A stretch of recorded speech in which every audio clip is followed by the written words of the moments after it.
Hey everyone, today I'm going to show you how you can create lower thirds for your social media profiles in Natron, which is a free and open source compositing software. In the description of this video, you can find a link to 10 project files, so if you'd like to modify and use any of these assets in your videos, feel free to check it out. And now, without any further ado, let's get right into it. Let's start by changing some default settings by opening the Preferences menu. First, go to the GPU rendering tab and make sure that OpenGL rendering is enabled. Next, navigate to the user interface section and set the maximum number of open settings panels to 2. And finally, go to the Node Graph tab and uncheck the very last box, which says Merge Node Connect to A input. Once you're done, you can hit Save. On the right-hand side of the screen, you can find the settings of your current project. If you accidentally close that window, you can open it again by hitting S on your keyboard. Here you can choose the format of your project, as well as set the frame rate value. I'm going to leave the default preset for the sake of this tutorial. And one more thing before we get started, go to the viewer window and click this checkerboard icon right here. It just makes it easier to tell that you're working on a transparent background and not an actual black solid. And now that we're all set, let's start with creating a graphical layout of our lower third. Alright, so first I'm going to press tab on my keyboard to open the node selection menu, and then I'm going to search for a constant node. Let's connect it to the viewer node by pressing 1. Next, I recommend you to grab a still frame from one of your videos, which we're going to use as a reference for adjusting the size of the lower third. You can import your image to Natron by adding a read node and selecting it from the file dialog. Now click on the constant node and hit M on your keyboard to add the merge node, and then you can grab the output of that read node and connect it to merge 1. Now let's search for a radial node and press 1 to connect it to the viewer. Next, go to the Properties panel, change the extent to Format and set the format to Square 512. Finally, drag the softness slider all the way down to 0. Now go back to your node graph, press M to add another merge node, and then copy the radial node and connect this copy to merge 2. Next, add another merge node after merge 2 and search for a read node, which will allow you to import an SVG logo of a selected social media platform. I'm going to use the Mastodon logo for the sake of this tutorial. Once you have imported the icon, you can connect it to merge 3. Now let's double click on the radial 1 node to open its properties. Click on the white square that indicates the color of our circle. And while holding Ctrl on your keyboard, click anywhere on a Mastodon logo to pick a color. Next, go back to your node graph. Select the second radial node and add a transform node. Now you can go to the properties and change the scale value to adjust the thickness of the border. I think something around 0.85 looks good. Let's select the read node with the Mastodon icon and add another transform node. Then go to the properties panel and change the scale to something around 0.6. Now you can add a merge node to your main node graph. Press 1 to connect it to the viewer, and then connect your entire circle composition to merge 4. I'm also going to move some nodes around to stay organized. Now let's select merge 3 and add another transform node. I'm going to undock this properties window, move it to the side, then navigate to the viewer and hit space on my keyboard to make it bigger. Now you can easily adjust both the scale and the position of your circle. I'm going to set the scale value to 0.35 and place the circle close to the bottom left corner of the screen. Once you're done, you can dock the properties window and hit space to go back to the original layout. I'm going to make some space for new nodes by selecting all the nodes that make the circle and moving them to the right.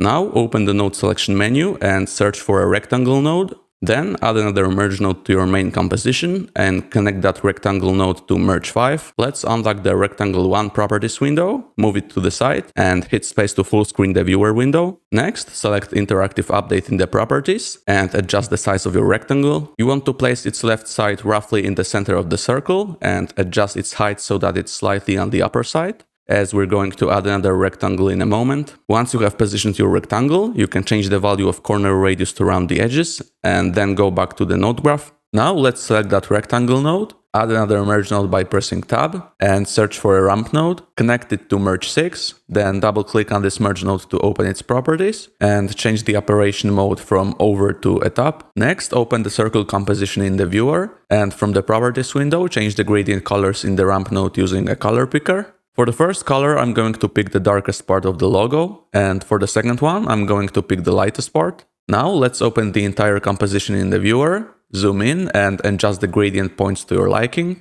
You can also experiment with different ramp types to see which one you like the most. And since I want a bit more contrast between these two colors, I'm going to select color 1 and make it slightly lighter. Once you're happy with the look of your gradient, add another merge node after merge 6. and search for a rectangle node. Once again, I'm going to unlock the properties window, move it to the side and full screen the viewer. Then I'm going to select interactive update and adjust the size and position of this rectangle. You basically want to place it on the bottom side of your lower third. Finally, let's round the edges by changing the value of corner radius and then go back to the node graph. Now I'm going to select these 3 nodes that make up the big rectangle and move them to the left. Next, I'm going to click on merge 6 and add another merge node. Then hit tab to bring up the node selection menu and search for text. Let's connect it to merge 8 and change some properties. First, go to text box and type the name of your Mastodon profile. Since I don't have one, I'm just going to type some generic placeholder. Next, you can change the font for your text. I'm going to choose BioCuts by Kuro-san. You can download it for free on DaFont or use another font that you like better. Once you have chosen a font, you can adjust the position and the font size so that the text fits nicely within the rectangle. If you think there's a bit too much blank space between your text and the edge of the rectangle, you can adjust its width as well. Once you're happy with how it looks, add another merge node after merge 7. It's getting a bit messy here, so I'm going to make some space by selecting the right part of the node tree and moving it to the right. Now let's add one more text node and connect it to merge 9. Then go to properties and in the text box type the domain name of the selected social network. I think for Mastodon it depends on the instance you're using, so I just typed mastodon.social as I'm pretty sure it's the most popular one. Next, choose a font you like, and now you want to click on the white square next to the font color property and pick the blue color from the border of the circle. Just remember to hold Ctrl when clicking on the screen, otherwise it won't do anything. Finally, you can adjust the position and the font size of your text. If you want to make sure that both texts are perfectly aligned, you can double click on the first text node, copy its X coordinate and paste it to the corresponding box in the second text node. And now you can also adjust the width of the small rectangle if you think it's too short or too long. Alright, so we've almost finished creating the layout of the lower third, but there's one more thing that we can do to make it look better. I'm going to select the nodes that make up the entire circle with the logo and drag them up. Then I'm going to click on merge 3. Press tab and search for a drop shadow node. Next, I'm going to navigate to the properties window and adjust some of the default values. I'm going to set the value of angle to -37.5, then blurriness to 30, opacity to 0.6, and distance to 15. Once you're happy with how it looks, go to the node graph and copy and paste the drop shadow node. Then you want to disconnect merge 9 from the main composition, connect it to the drop shadow node, and finally connect the entire node tree to merge 5. And now I'm going to show you the difference between the version with the shadow and the regular one, so you can decide which one you like better. I like the one with the shadow as I think it has more depth, which makes it stand out on top of your footage. Anyway, here's the lower third in its full glory. So now that we've finished creating the layout, we can select that reference image and delete it. Just make sure to connect the constant node back to the entire node tree. And now we're going to start animating this lower third.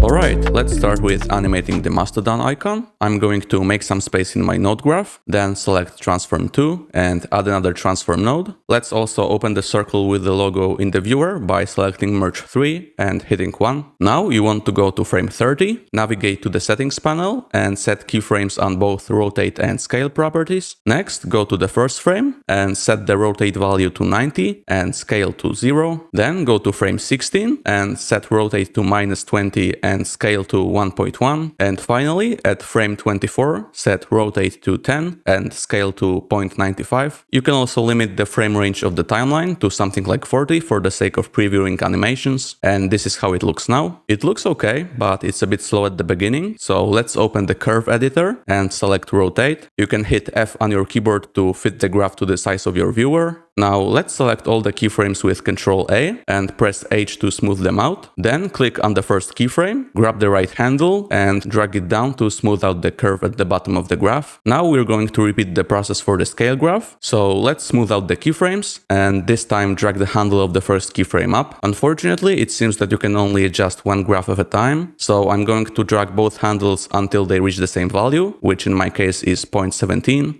Anyway, I finally managed to get it right, and here's how the animation looks now. It's definitely a bit more dynamic. Okay, let's go back to the node graph and open the main composition in the viewer by selecting merge 4 and hitting 1 on your keyboard. Now we're going to animate the circle, so double click the transform 3 node to open its properties. Let's go to frame 30 and add a keyframe for white translation. Let's also ignore the fact that I accidentally changed the rotation because my mouse really doesn't want to cooperate with me today. Once you added that keyframe, go to the first frame, hold shift and drag the circle all the way down until it disappears from the screen. screen. Then go to frame 16 and drag it up so that it overshoots its final position. And finally, go to frame 24 and drag it down a bit so that it bounces back up at frame 30. So this is what we have so far. We're definitely getting somewhere, so let's make it even better by opening the curve editor. Let's hit F to fit the graph to our viewer and then select all the keyframes and smooth them out with H. Finally, let's grab the handle of the first keyframe and drag it up like this. As you can see, our animation is a bit more dynamic now. Let's go back to the node graph, and now we're going to animate the rectangles. First, go to frame 24, which is when the circle is slightly tilted. I'm also going to hide the circle from the preview by selecting Merge 4 and pressing D on my keyboard. And now let's select the big rectangle and move it to the left to make some space for a transform node, which we're going to add right after Merge 6. Next, you want to go to the viewer, hold Control key and position the center of the transform node roughly at the left side of the rectangle. I'm also going to select the other elements and hide them for now, so they're not as distracting. And now with the transform node selected, navigate to the properties window and set a keyframe for X translation. Then change the timeline frame range to something like 60 and add another keyframe at frame 48. Next, go back to frame 24 and while holding shift, drag the rectangle to the left until its right side passes the gray square, which indicates the initial position of the left side of the rectangle. And what we get is this linear animation that doesn't look too great. Let's make it better by opening the curve editor and smoothing it out.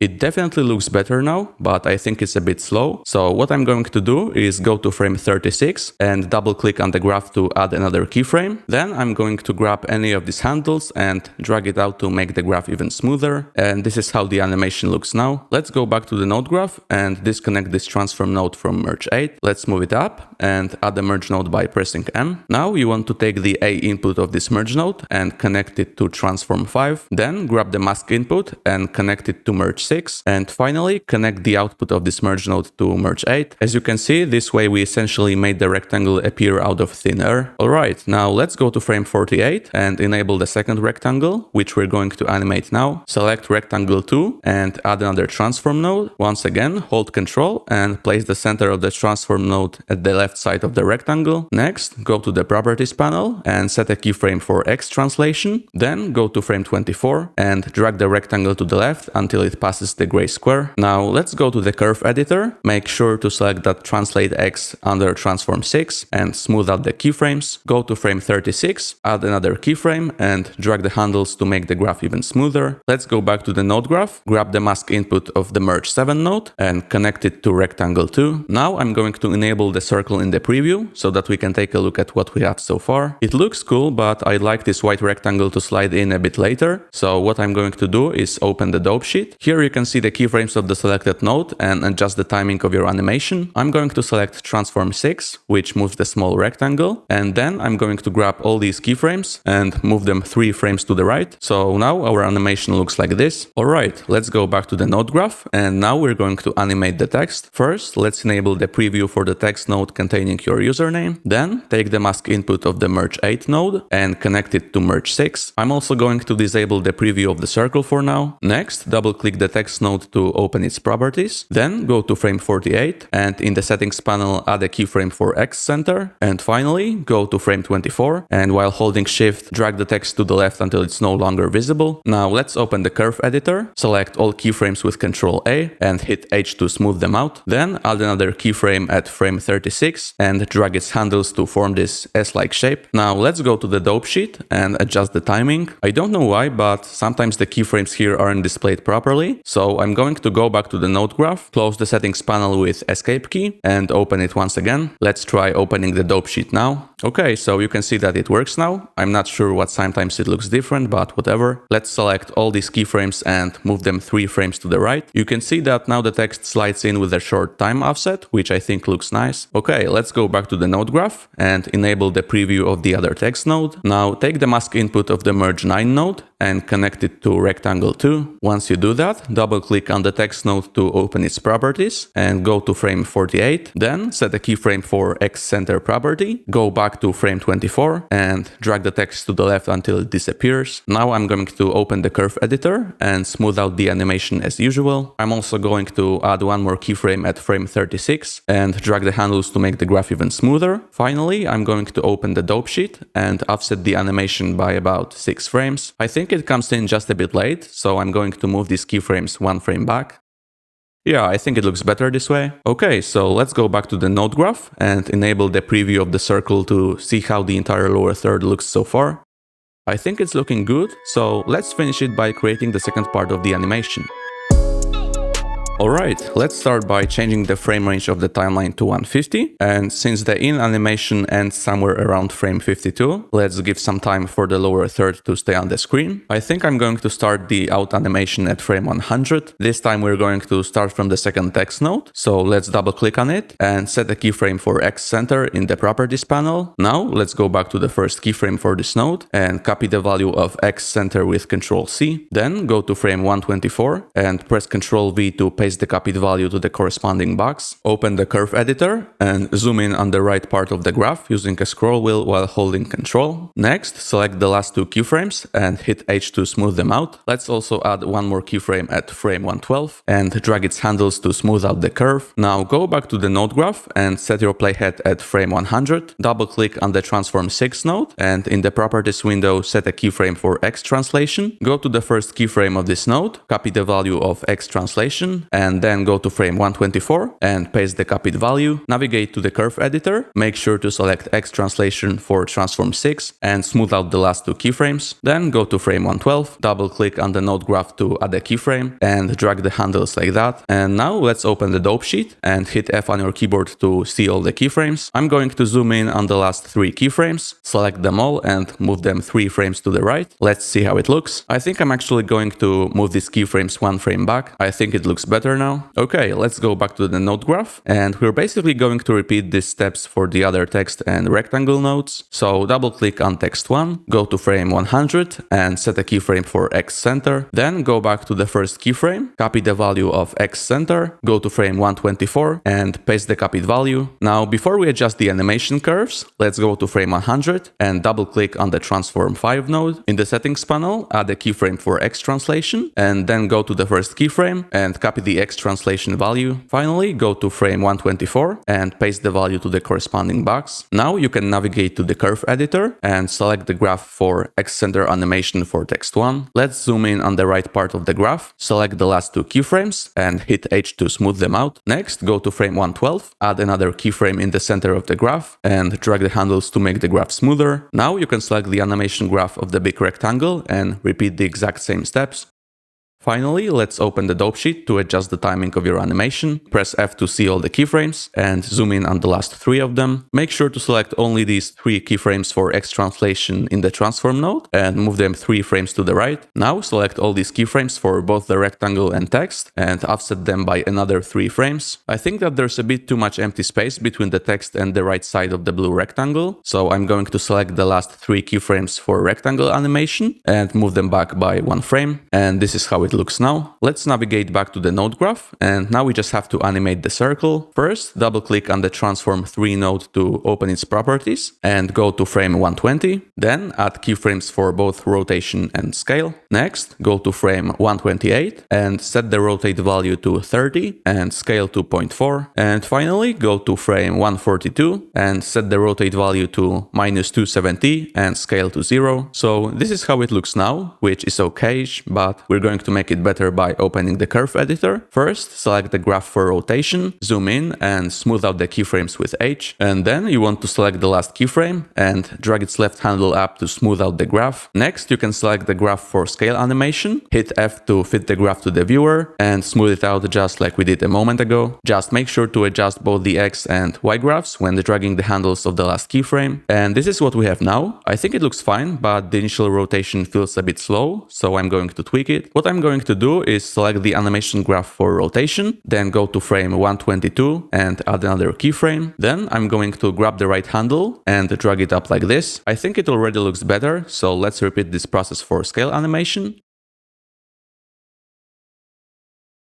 And this is how the animation looks right now. Let's go back to the node graph and take one final look at the entire animation. We're basically finished, so in a moment we'll be rendering our composition. But first I'm going to give you a small tip. If you want your animation to look more smooth and natural, you can now go through all the transform nodes that have any keyframes and crank up the motion blur slider all the way to the right. I'm going to show you two versions of this lower third right now, so that you can choose for yourself whether or not you want to enable motion blur. Alright, so now that we're done, let's render our final composition.